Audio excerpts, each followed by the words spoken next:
At 5:40 in the morning, a Russian convoy nearly 5.6 kilometers long began moving toward Crimea. There were 132 vehicles in the column, but from the air, most of them did not look like a military convoy. Tanker trucks carried water delivery markings. Others appeared to be milk trucks, refrigerated vehicles, repair trucks, and ordinary commercial transports traveling before sunrise. Behind that civilian appearance, however, were fuel, ammunition, and military supplies intended to keep several Russian units operating along the southern front. For weeks, Moscow had been trying to make its logistics network harder to identify. At the same time, Ukraine was quietly monitoring transport routes, departure times, staging areas, and the locations where the convoy would be forced to slow down. As the column continued toward Crimea, both sides understood that this was no longer an ordinary supply mission. One side was trying to move vital supplies through a dangerous corridor. The other was waiting for a mistake that civilian paint and markings could not conceal. Why did Russia disguise fuel trucks as civilian vehicles? How did Ukraine identify them despite those efforts? And what happens when a convoy that believes it has disappeared from the sky is still being tracked kilometer after kilometer? Let's find out in today's military force analysis. Russia's decision to hide military fuel inside civilian-looking vehicles reflects a growing problem for its supply system toward occupied Crimea. Water tankers, milk trucks, refrigerated trailers, and ordinary cargo vehicles can move through traffic without immediately revealing what they carry. Their markings suggest commercial work, but the real cargo may include diesel, gasoline, ammunition, spare parts, and other supplies needed to keep Russian forces operating across the southern front. This method emerged because traditional military convoys had become easier to identify from the air. Crimea remains a critical rear area, so delayed shipments can affect transport, repairs, and the daily supply rhythm of units farther north. A standard fuel truck has a clear shape, a predictable place inside a column, and a movement pattern that trained drone teams can recognize quickly. Once Ukrainian operators began striking these vehicles more often, Russia had strong reasons to reduce the visual clues that separated military transport from normal road traffic, under constant pressure from increasingly persistent aerial surveillance. The disguise also changes the targeting problem for Ukraine. A drone camera may see several white tankers moving together, but color and labels alone cannot prove which vehicle contains water and which carries fuel. Refrigerated trailers may hold food, but they can also hide equipment or sensitive cargo. Civilian trucks may support local trade, yet the same models can move military supplies. This uncertainty can slow decisions and increase the risk of selecting the wrong target. Russia is therefore using more than paint. It is attempting to hide military activity inside the appearance of ordinary transport. Vehicles can travel in smaller groups, join civilian traffic, use familiar commercial markings, and avoid the clear formation of a classic army convoy. The purpose is not to make every truck invisible. It is to create enough doubt that Ukrainian surveillance teams lose time while the cargo continues toward Crimea. Ukraine has responded by looking beyond the vehicle itself. Instead of judging a truck only by its body shape or painted symbols, analysts can study when it leaves, where it stops, which vehicles accompany it, how often it uses the same route, and whether it enters known military staging areas. A tanker marked for milk may look harmless in one image, but its behavior across several days can reveal a different role. This has turned a simple contest of recognition into a wider struggle over logistics. Russia is trying to hide the purpose of an entire transport network, while Ukraine is trying to identify that network through repeated movement and operational behavior. Civilian paint can conceal the shape of a vehicle, but it cannot easily erase the routines that a large military supply system must repeat every day. Ukraine's effort was not centered on finding one convoy. It was centered on understanding how an entire logistics network worked. Ukrainian planners spent weeks collecting information from different sources and comparing movements toward occupied Crimea. The goal was to identify habits that could not easily be changed, even when individual vehicles changed their appearance. This shifted attention away from isolated trucks and toward the rhythm of military transport. Several tools supported that effort. The Leleka 100 reconnaissance drone remained close enough to observe vehicle formations, traffic density, and convoy organization. It could capture details difficult to identify from farther away. At the same time, the Shark drone watched a wider area, allowing operators to compare roads, monitor detours, and determine whether traffic was spreading across other directions or continuing toward the same destination. The two drone systems did not perform identical tasks. Leleka 100 provided a closer view of convoy behavior, while Shark helped build a map of the transport corridor. Their information became more useful when combined with signal intelligence and reports from reconnaissance teams near intersections. Signal intelligence helped identify changes in communication activity linked to logistics. Even when messages were encrypted, increases in radio traffic could suggest vehicles were preparing to leave a staging area or that escorts were moving into position. Ground teams added confirmation from roads, junctions, and transport points. Their reports could show whether a convoy continued along the expected route, paused in a familiar location, or tested another road before returning to the main corridor. This layered system reduced the risk of depending on one sensor. If a drone lost visual contact, signals or ground reports could keep the command picture alive. If radio activity became unclear, aerial observation could confirm whether movement had begun. Each source filled gaps left by the others. As the information accumulated, a pattern emerged. Certain convoys repeatedly slowed near the same junctions. Others gathered at similar staging areas before continuing south. Even when the vehicles looked different, their behavior remained consistent. Large columns still needed space to reorganize, maintain distance, check routes, and prepare for the final movement toward Crimea. This kind of analysis reflects an increasingly important change in modern reconnaissance. Instead of asking only what each truck looked like, Ukrainian planners examined where the vehicles moved, how long they remained in one place, which roads they preferred, and what other vehicles traveled with them. Each observation gained value when compared with previous days. One movement might appear ordinary by itself, but repeated stops at the same location could reveal a staging point. A short diversion might look like a route change, but several similar movements could show that drivers were checking alternatives before returning to the main road. One location gradually became critical. A damaged bridge along the transport corridor forced large vehicles to slow before crossing. Convoy spacing became tighter, maneuvering options decreased, and the ability to scatter in different directions almost disappeared.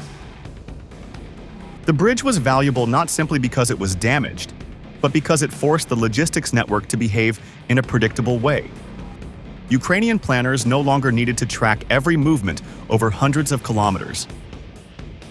They could focus on one narrow point where a large convoy had fewer choices and where a delay at the front could affect every vehicle behind it. By this stage, the mission had moved beyond ordinary surveillance. Ukraine was no longer collecting information only to locate trucks. It was identifying the exact place where the daily logic of Russia's transport system created its greatest weakness. However, finding the ideal location was only half of the mission. Russian commanders also understood that a major convoy moving toward Crimea could already be under observation, and they were preparing their own countermeasures before the column reached the crossing. Russia understood that a convoy moving toward Crimea could not rely on camouflage alone. Orlan 10 reconnaissance drones were sent above the route to search for Ukrainian aircraft, watch the roads around the column, and identify unusual activity near possible launch areas. Their value came from persistence. They could circle over the convoy, extend the search beyond the road, and warn commanders when hostile drones appeared. This airborne layer was supported by short-range air defense and interceptor drones. Machine guns, electronic sensors, and small unmanned interceptors created a closer shield around the vehicles. Together, these systems were intended to make a low-altitude approach more difficult and to force Ukrainian operators to expose themselves earlier than planned. The R-33-0ZH Zytel system added a different kind of pressure. Instead of destroying a drone directly, it targeted the communication links that allowed operators to control aircraft and receive video. Strong interference could break the data stream, delay location updates, and make a drone drift away from its assigned route. This mattered because reconnaissance depends on continuity. A few seconds without video can be enough for a convoy to turn, split, or pass through an important junction. If several drones lose contact at the same time, the command post may still know the general area, but no longer know the exact position of the lead vehicles. Zytel also created another danger. Any drone that continued transmitting for too long could help Russian units estimate where the control team was operating. The pressure was therefore not limited to the aircraft in the sky. It also threatened the operators and support teams behind the mission. Ukraine responded by changing how its surveillance network communicated. Reconnaissance drones were pulled farther from the road, while operators reduced the length and frequency of transmissions. Instead of maintaining a constant signal, they sent short bursts of data, then went silent again. This method reduced the chance of detection, but it also created gaps in the picture. The command post could no longer depend on one continuous aerial feed. Position reports arrived in pieces, and each piece had to be compared with earlier information to estimate speed and direction. The result was a difficult trade. Staying close offered better images, but increased the risk of jamming and detection. Moving back protected the aircraft and crews, but reduced detail and made sudden changes harder to confirm. To close those gaps, ground reconnaissance teams took on a larger role.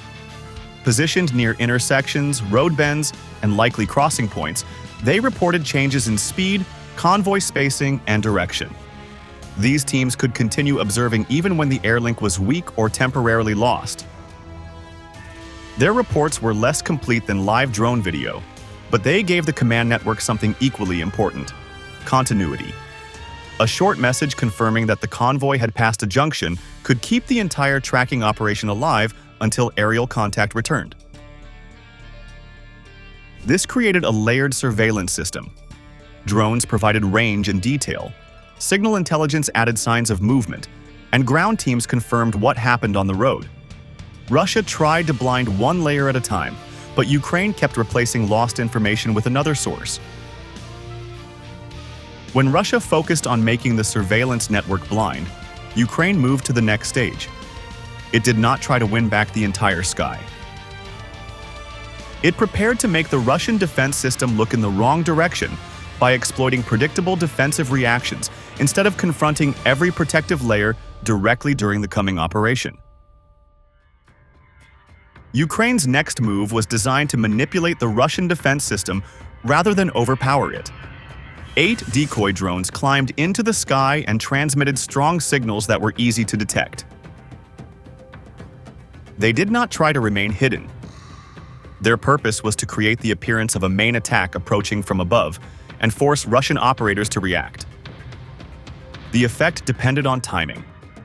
As the decoys became visible, Russian electronic warfare units increased jamming power, Orlan 10 drones adjusted their search patterns, and interceptor drones moved toward the new contacts. Machine gun teams and nearby air defense crews also shifted attention toward the most obvious threat. From the Russian point of view, the danger appeared to be developing in the open sky, where signals were strongest and targets easiest to track. That reaction created the opening Ukraine needed. The decoys did not need to survive. Their value came from making Russian defenses reveal priorities, spend resources, and focus on a threat that had been deliberately presented to them. While Russian sensors and defensive teams looked upward, 12 FPV strike drones launched from concealed positions closer to the route. They flew only a few meters above the ground, using tree lines, irrigation channels, road ditches, and other terrain features as cover. Instead of crossing open space at altitude, they followed the shape of the landscape and reduced the time available for Russian crews to detect and engage them. This was not a simple distraction. It was a coordinated attack package in which each group had a different role. The decoys created pressure, exposed Russian reactions, and drew defensive resources away from the lower approach. The FPV drones used that pressure to move through a narrower and less protected route. Neither element was expected to succeed alone. The value came from how both groups changed the battlefield for the other. The lower route still carried risks. Interceptor drones could change direction, electronic interference could disturb the control link, and machine gun fire could cover gaps near the convoy. Flying close to the ground also left little room for error. A small mistake could send a drone into a tree, cable, barrier, or drainage bank before reaching the target. The operation reflected a wider trend in modern drone warfare. Low-cost, unmanned aircraft can now perform tasks once assigned to more expensive systems. One group can act as bait, another can expose electronic activity, and a third can deliver the strike. Commanders can accept losses among decoys if the main attack gains a better chance of reaching its objective. For several moments, the deception changed the balance. Russian defenses were no longer watching every direction with equal attention. They were reacting to the threat Ukraine wanted them to see, while the real strike force continued below the main search area. This made the operation more than a group of drones flying toward a convoy. It was an attempt to influence enemy decisions before the first strike occurred. Ukraine did not need to destroy every defensive system. It needed those systems to spend time, signals, ammunition, and attention in the wrong place. But passing through the defensive screen only brought the FPV drones close to the convoy. The result of the entire operation would still depend on which vehicle they chose to hit first. By the time the FPV drones reached the convoy, the attack force had already been reduced. Russian machine guns, interceptor drones, and electronic warfare had destroyed or forced down many of the incoming aircraft before they reached effective range. Every loss made the next decision more important because Ukraine no longer had enough drones to strike every valuable target. This changed the mission completely. Instead of attacking the first vehicles in sight, the remaining operators had to decide which single target could affect the entire convoy. Fuel tankers remained valuable, but destroying one truck would not necessarily stop more than one truck. The greater opportunity lay somewhere else inside the moving column. The convoy was already entering the damaged bridge, where vehicles had little room to maneuver. At that moment, geography became as important as firepower. A narrow crossing could multiply the effect of one successful strike because every vehicle behind the point of impact would immediately face the same obstacle. The remaining FPV drones ignored the escort vehicles and passed the fuel tankers near the front of the column. Instead, they concentrated on a heavy engineering vehicle pulling a large trailer. This choice reflected the logic of mobility rather than simple destruction. The engineering vehicle occupied more space than an ordinary truck and played an important role inside the convoy. If it became disabled on the bridge, removing it would require time, heavy equipment, and enough room for recovery operations. None of those conditions existed on the narrow crossing. The first strike damaged the towing assembly, causing the trailer to swing sideways across the roadway. The engineering vehicle lost alignment and blocked the only usable lane. A second FPV attacked the damaged area soon afterward, increasing the amount of debris and making emergency repairs far more difficult. Instead of creating one burning vehicle, the attack transformed the bridge into an obstacle that trapped everything behind it. The effects spread almost immediately. The lead vehicles stopped, forcing every truck behind them to brake in sequence. Within moments, a convoy that had stretched for several kilometers became compressed into a stationary column with almost no freedom to move. Drivers could not leave the road because barriers lined both sides of the bridge. There was no practical space to turn around, no alternate lane to bypass the wreckage, and no safe route for heavy vehicles to escape. What had been designed as a transport corridor became a closed channel filled with stationary targets. This outcome demonstrates an important principle of modern military logistics. The most valuable target is not always the one carrying the largest amount of fuel or ammunition. Sometimes the decisive objective is the point that controls movement itself. Once the convoy was locked in place, stopping its advance was no longer the main challenge. The next phase would focus on destroying the vehicles whose loss could create the greatest damage while also preventing the route from being reopened quickly. Once the convoy was trapped on the bridge, the remaining FPV drones shifted from stopping movement to maximizing damage. Their targets were chosen not only for their individual value, but also for the wider effects their destruction could create inside a tightly packed column. Fuel tankers and diesel transport vehicles became the first priority. With almost no space between trucks, a fire on one vehicle could quickly spread to another. Burning fuel moved across the road surface, reached nearby tires and cargo areas, and turned the narrow bridge into a dangerous zone that crews could not easily enter. The lack of room also made firefighting more difficult because support vehicles could not approach the center of the convoy. Ammunition trucks created an even greater risk. When one of them was struck, the initial explosion was followed by secondary blasts from the cargo inside.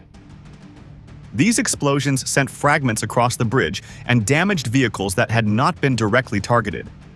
In this way, one successful FPV strike could produce several additional losses without requiring more drones. The command vehicle was another important objective. Its destruction was intended to break coordination at the moment Russian forces needed it most. Escort units, engineers, air defense teams, and support elements behind the convoy all required clear instructions. Without a functioning command point, reports became slower, priorities became less certain, and different units risked acting without a shared plan. Every delayed decision gave the fires more time to spread and reduced the chance of organizing an immediate and effective response across the bridge. The heavy recovery vehicle was then disabled before it could remove the engineering vehicle and trailer blocking the crossing. This attack was especially important because recovery equipment represented Russia's fastest way to restore movement. Once it was lost, lighter vehicles could not easily clear the wreckage, and additional equipment had to be brought from outside the immediate area. The sequence showed how a small number of FPV drones could create effects far beyond the damage caused by their warheads. Fuel fires increased destruction, ammunition explosions spread fragments, the loss of command weakened coordination, and the loss of recovery equipment extended the closure. The explosions were the most visible part of the attack, but the deeper effect lay elsewhere. Supplies failed to reach Crimea, replacement vehicles had to be found, and Russia had to spend more time and resources keeping the route open. The importance of this ambush was not the number of vehicles destroyed, but the pressure placed on the wider supply network. One blocked route can delay fuel, ammunition, repair equipment, combat vehicles, and reinforcements at the same time. Russia may respond by dividing convoys, using longer roads, adding escorts, and deploying more drones, electronic warfare systems, and recovery vehicles. Yet every new protective measure increases transport time, fuel use, and the demand for personnel and equipment that could be needed elsewhere. This is the larger lesson of modern warfare. Operational success is not measured only by visible destruction. It can also come from forcing an opponent to move more slowly, spend more money, and protect every route with greater effort. A convoy can be replaced, and a bridge can be repaired. But if every shipment to Crimea becomes harder to organize, the real pressure will continue growing behind the front. If you found this analysis helpful, please like this video, subscribe to the channel, and turn on notifications for more in-depth reports on global security and geopolitics. We study wars not to glorify violence, but to better understand the decisions, technology, and human costs that shape today's world. The more we learn about conflict, the more we can appreciate the importance of peace and the value of preventing future wars.